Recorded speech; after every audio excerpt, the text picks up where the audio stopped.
ሰላም ጤና ይስጥልኝ። የተወደዳችሁ የሰለዳ ሚዲያ አድማጭ ተመልካቾቻችን እንዴት ቆያችሁ? ለዕለቱ መራርጠን ወደ እናንተ ለማድረስ ያዘጋጀናቸው አዳዲስ ትኩስና ወቅታዊ መረጃዎችን ይዘን ቀርበናል። መረጃዎቻችን እየተከታተላችሁ እስከ ፕሮግራማችን ፍጻሜ ከእኛ ጋር እንድትቆዩ ከወዲሁ በታላቅ አክብሮት ጋብዛለሁኝ። የአሜሪካ ዲፕሎማቶች ልዑክ የመቀሌ ጉዞ መርሃ ግብር መራዘሙ ተገለጸ። በኢትዮጵያ የአሜሪካ አምባሳደር ኤርቪን ማሲንጋ የሚመራው ከፍተኛ የዲፕሎማቶች ልዑክ ለዛሬ አቅዶት የነበረው የጉዞ መርሃ ግብር ተቀይሮ ወደ ነገ አርብ ሰኔ 19 ቀን 2018 ዓ.ም መዘዋወሩ ታውቋል። ከጉዞው መራዘም ጋር ተያይዞ ከውስጥ አዋቂ ምንጮች በተገኘው መረጃ የአምባሳደር ኤርቪን ማሲንጋ ልዑክ ከጀነራል ታደሰ ወረደና ከፕሬስ ጸሐፊያቸው ከኢሳያስ ታደሰ ጋር ሊያደርገው የነበረውን የውይይት መርሃ ግብር የህወሓት ቡድን የጸጥታ ኃላፊነት አንወስድም በሚል ምክንያት ሳይቀበለው ቀርቷል። ለዚህም እንደ ዋና ምክንያት የተቀመጠው አምባሳደሩ በአሁኑ ወቅት ፕሬዝዳንት እየተባሉ ከሚጠሩት ከጀነራል ታደሰ ጋር ከተገናኙ የህወሓት መንግስትነት የህጋዊነት ጥያቄ እንዳያስነሳ ለማድረግ በህገወጡ ህወሓት የታለመ በመሆኑ እንደሆነ ተመላክቷል። በሌላ በኩል አምባሳደር ኤርቪን ማሲንጋ ከተመረጡ የተወሰኑ የትግራይ ወጣቶች ጋር ለመወያየት መርሃ ግብር የያዙ በመሆኑ ወጣቶች በስፍራው በመገኘት የትግራይን ወቅታዊ ሁኔታና ያሉባቸውን ጥያቄዎች በአግባቡ እንዲያቀርቡም ጥሪ እየተላለፈ ይገኛል። ልዑኩ ከተያዙት ሌሎች መርሃ ግብሮች መካከል በመቀሌ ዩኒቨርሲቲ የሚገኘውን የአሜሪካን ኮርነር የባህልና የትምህርት ማዕከል የመጎብኘት እቅድ እንዳለውም ለማወቅ ተችሏል። ለአሁናዊ የቀጠናችን ችግሮች ፈጣን ምላሽ መስጠት የሚችል ጠንካራ ተቋም ተገንብቷል ሲሉ ጀነራል ይመር መኮንን ገለጹ።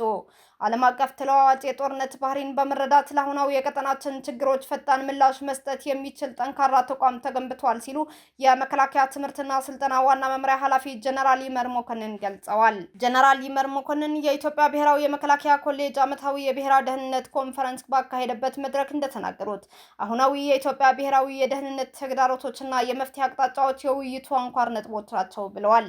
የመከላከያ ትምህርትና ስልጠና ዋና መምሪያ ኃላፊ ጀነራል ይመር መኮንን ውይይቱ ሲከፍቱ ከምንጊዜውም በላይ እየተወሳሰበ የመጣው ዓለም አቀፋዊ የደህንነት ሁኔታ በርካታ ኢተገማች ችግሮችን እያስከተለ በመሆኑ ከዚህ ውስጥ ሀገራችን ብሔራዊ ጥቅም ለማስጠበቅ ጠንካራ ተቋማትና ሀገር መገንባት ያስፈልጋልም ብለዋል። የአንድን ሀገር የደህንነት ሁኔታ በተሟላ መንገድ ማረጋገጥ የሚቻለው ቀጠናዊና ዓለም አቀፋዊ ጉዳዮችን በየጊዜው በመዳሰስ የችግሩን ስጋት ግምት ውስጥ እያስገባ የመፍትሄ አቅጣጫ ማፍለቅ ሲቻል መሆኑን ተናግረዋል። በዚህም የኢትዮጵያ ብሔራዊ መከላከያ ኮሌጅ በየወቅቱ የሚያዘጋጀው ውይይት ትክክለኛና ለበላይ አካል ውሳኔ ሰጭነት የተመቻቹ ናቸው ብለዋል ጀነራል ይመር መኮንን። አሁን ላይ እንደ ሀገር እያንዣበበ ያለው የጦርነት ደመና ለመክፈፍና የኢትዮጵያን ብሔራዊ ጥቅሞች አስጠብቆ ለመቀጠል ውስጣዊ ችግሮቻችን በመቅረፍ የውጭ ተጋላጭነታችን ላይ ማተኮር ይጠበቅብናል ነው ያሉት ጀነራል ይመር መኮንን። ይህንን ለማስፈጸምም ሰራዊቱ ከምንጊዜውም በላይ ሁሉን አቀፍ ዝግጅት ማድረጉንም ጀነራል መኮንኑ ገልጸዋል። የመከላከያ ዋር ኮሌጅ አዛዥ ብርጋዴር ጀነራል ጥላሁን ደምሴ በበኩላቸው ኢትዮጵያ በአካባቢው እየፈጠረች የመጣችውን ሁለንተናዊ ተጽዕኖ ለማጥፋት ታሪካዊ ጠላቶቻችን ከሀገር ውስጥ ባንዳዎች ጋር በመቀናጀት እየሰሩ ነው በማለት ይህንን ከስር መሰረቱ ለመፍታት በሳልና የዳበረ ዲፕሎማሲያዊ አካሄድን መከተል ያስፈልጋል ሲሉም ገልጸዋል። እያንዳንዱ ዓለም አቀፋዊና ቀጠናዊ እንቅስቃሴ ከኢትዮጵያ ብሔራዊ ጥቅም ጋር መቃኘት ይኖርበታል ያሉት ብርጋዴር ጀነራል ጥላሁን ደምሴ ውይይቱ ለሰራዊታችን ሁለንተናዊ ዝግጁነት አስፈላጊ መሆኑንም አብራርቷል። በቀጣይም የኢትዮጵያን ብሔራዊ ጥቅም ለማረጋገጥ የሚረዱ ቀጠናዊና ዓለም አቀፋዊ ሁነቶች የሚዳስሱ መሰል ውይይቶች እንደሚቀጥሉም ጀነራል መኮንኑ ተናግረዋል። በሌላ በኩል የጥፋት እንጂ የዓላማ አንድነት የሌላቸው ኃይሎች የኢትዮጵያን ዳግም ስጋት እንዲሆኑ እድል ሊሰጣቸው አይገባም ሲሉ ጀነራል አለምሸት ደግፌ ገልጸዋል። የኢፌዴሪ ጦር ኃይሎች ጠቅላይ ኤታማዦር ሹም ወታደራዊ አማካሪና የተኩስ አመራር ኃላፊ ጀነራል አለምሸት ደግፌ የኢትዮጵያ ብሔራዊ መከላከያ ኮሌጅ ዓመታዊ ብሔራዊ የደህንነት ኮንፈረንስን ሲያካሂድ ባስተላለፉት ቁልፍ መልእክት የጥፋት እንጂ የዓላማ አንድነት የሌላቸው ኃይሎች የኢትዮጵያ ዳግም ስጋት እንዲሆኑ እድል አይሰጣቸውም ብለዋል። ዓለማችን ከነጠላ ልዕለ ኃያል ወደ ብዙ ዋልታ የሽግግር ሂደት እንደምትገኝ የገለጹት ጀነራል አለምሸት ሂደቱ ግን ብዙ ስብስብና አስቸጋሪ የጸጥታ የደህንነት ሁኔታዎች አስከትሏል ነው ያሉት።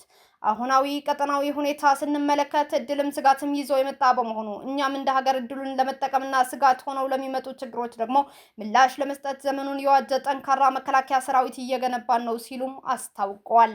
በተለይ እኛ በምንገኝበት የምስራቅ አፍሪካ ቀጠና ያለው የኃይል አስተላለፍ የመካከለኛ ኃይሎች ተጽዕኖ እየታየ ባለበት መሆኑ ይህንን ከኛ ብሔራዊ ጥቅም አኳያ አስታርቀን ለመሄድ በሳል የሆነ ስትራቴጂክ መከተል ይኖርብናል ሲሉም ጀነራል መኮንኑ አስታውቀዋል። በኢትዮጵያውያን የተባበረ ክንድ ተሰባብረው የነበሩ የሀገር ጠላቶች ዛሬም በብሔራዊ ጥቅሟ በተቃራኒ የቆሙ ኃይሎችን አሰባስበው ለዳግም የጥፋት ተልዕኮ እየተዘጋጁ ነው ያሉት ጀነራል አለምሸት ደግፌ ለእነዚህ ባዳና ባንዳ ኃይሎች እድል መስጠት አይገባም ሲሉም ገልጸዋል።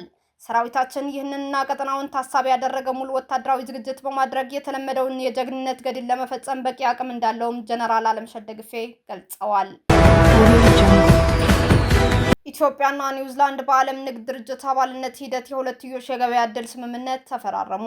ኢትዮጵያ የዓለም ንግድ ድርጅት አባል ለመሆን በምታካሂደው የድርድር ሂደት አካል የሆነውን የሁለትዮሽ የገበያ ዕድል ፕሮቶኮል ወይም በእንግሊዝኛ አቻ ቃሉ ባይላተራል ማርኬት አክሰስ ፕሮቶኮል ከኒውዚላንድ ጋር ተፈራርማለች።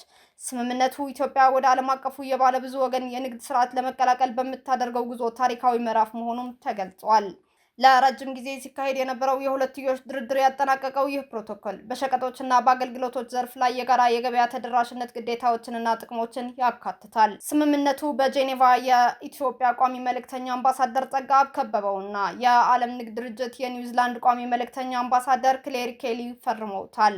በፊርማ ስነ ስርዓት ላይ ሁለቱ ሀገራት ግልጽነትን፣ በህግ የሚመራ ስርዓትንና ልማትን ማዕከል ያደረገ የባለ ብዙ ወገን የንግድ ስርዓት ለመገንባት ያላቸውን የጋራ ቁርጠኝነትም አረጋግጠዋል።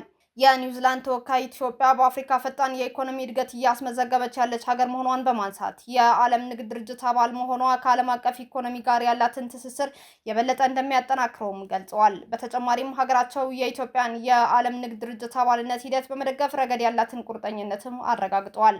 አምባሳደር ጸጋብ ከበበ በበኩላቸው ኒውዚላንድ በድርድር ሂደቱ ሁሉ ላሳየችው ገንቢ ተሳትፎና ቀጣይነት ላለው ድጋፍ ምስጋናቸውን አቅርበዋል። ከንግድ ግንኙነት ባሻገር ኢትዮጵያና ኒውዚላንድ በግብርና፣ በጂኦተርማል ኃይል ልማትና በቴክኒካል አገልግሎት ዘርፍ ያላቸውን ትብብር እያጠናከሩ ሲሆን ይህ ስምምነት በሁለት ሀገራት መካከል ያለውን የንግድና የኢንቨስትመንት ግንኙነት የበለጠ እንደሚያሳድገውም ይጠበቃል። በደቡብ አፍሪካ የውጭ ሀገራት ዜጎችን በማገትና በመዝረፍ የተከሰሱ ፖሊሶች በጽኑ እስራት ተቀጡ። የደቡብ አፍሪካ የራንድበርግ ማጅስትሬት ፍርድ ቤት በናይጄሪያና በኮንጎ ዲሞክራቲክ ሪፐብሊክ ዜጎች ላይ እገታና ዘርፊያ በመፈጸም ጥፋተኛ ሆነው በተገኙ 4 የፖሊስ አባላትና በአንድ የፖሊስ መረጃ አቀባይ ላይ የ15 ዓመት ጽኑ እስራት ውሳኔ አስተላልፈዋል። ወንጀሉ የተፈጸመው ሕግን የማስከበር ስልጣንና አግባብ ባልሆነ መንገድ በመጠቀም ሲሆን ተከሳሾቹ ተጎጂዎችን ያለ ሕጋዊ አግባብ በማሰርና በመያዝ የገንዘብና የንብረት ዝርፊያ እንደፈጸሙባቸው በምርመራ ተረጋግጧል። በወቅቱ ከተጎጂዎቹ ላይ ወደ 1.2 ሚሊዮን የደቡብ አፍሪካ ገንዘብ የተዘረፈ ሲሆን የጸጥታ አካላቱ የፈጸሙትን ወንጀል ለመሸሸግ የሐሰት ሰነዶችን ለማዘጋጀት መሞከራቸውም ተገልጿል። ይህ የተላለፈው የፍርድ ቤት ውሳኔ በሀገሪቱ የፖሊስ መዋቅር ውስጥ የሚስተዋለውን የሙስናና የስነ ምግባር ጉድለት ለመዋጋት እንዲሁም ተጠያቂነትን ለማስፈን የተወሰደ ጠንካራ እርምጃ ተደርጎ በብዙዎች ዘንድ አዎንታዊ ምላሽም አግኝቷል። ፊሊፒንስ በትምህርት ቤት ተኩስ በመክፈት የተጠረጠረ ታዳጊ ሲጫወት የነበረውን ጌም አገደች። በፊሊፒንስ ባልተለመደ ሁኔታ ትምህርት ቤት ውስጥ ተኩስ በመክፈት የተጠረጠረ ታዳጊ ሲጫወት የነበረው ጎርቦክስ የተባለው ጌም ላይ ጊዜያዊ እገዳ መጣሏ ታውቋል። ያለፈው ሰኞ በተከሰተው ተኩስ 3 ተማሪዎች ሲገደሉ 20 የሚደርሱ ደግሞ ቆስለዋል። ተጠርጣሪዎቹ የ15 እና 14 ዓመት ታዳጊዎች ሲሆኑ ሽጉጥ ይዘው ወደ ክፍል መግባታቸውም ተዘግበዋል።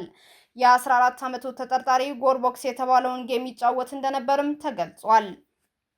ጉግል ፕሌይ ላይ ጌሙ የተገለጸው ተጫዋቾች ያሻቸውን ነገር ማውደም ይችላሉ፣ በመሳሪያ ወይም በፈንጂ በጭካኔ የተሞላ ፍልሚያ ያደርጋሉ በሚል ነው።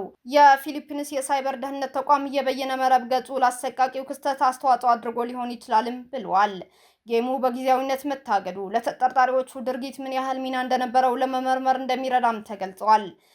ጌሙን ከሚያመርተው የጀርመኑ ኤፍ2 ጌምስ ኩባንያ አስተያየት ተጠይቆ መልስ አልሰጠም። በነውጠኛ ባህሪና በቪዲዮ ጌም መካከል ትስስር መኖሩን የሚያረጋግጡ ሳይንሳዊ ምርምሮች የሉም ሲል የዘገበው ቢቢሲ ነው። እስካሁን አብራችሁን ከኛ ጋር ስለነበራችሁ እያመሰገንኩኝ በሌሎች መረጃዎች እስክንመለስ እንደተለመደው የሶሎዳ ሚዲያ ቤተሰብ በመሆን ላይክ፣ ሼር፣ ሰብስክራይብ ማድረጋችሁን አትርሱ። አዳዲስ ትኩስና ወቅታዊ መረጃዎቻችን በቶሎ እንዲደርሷችሁ የደወል ምልክቷን ይጫኑ። ስኬት፣ ድልና ሰላም ለኢትዮጵያውያን። ሶሎዳ ሚዲያ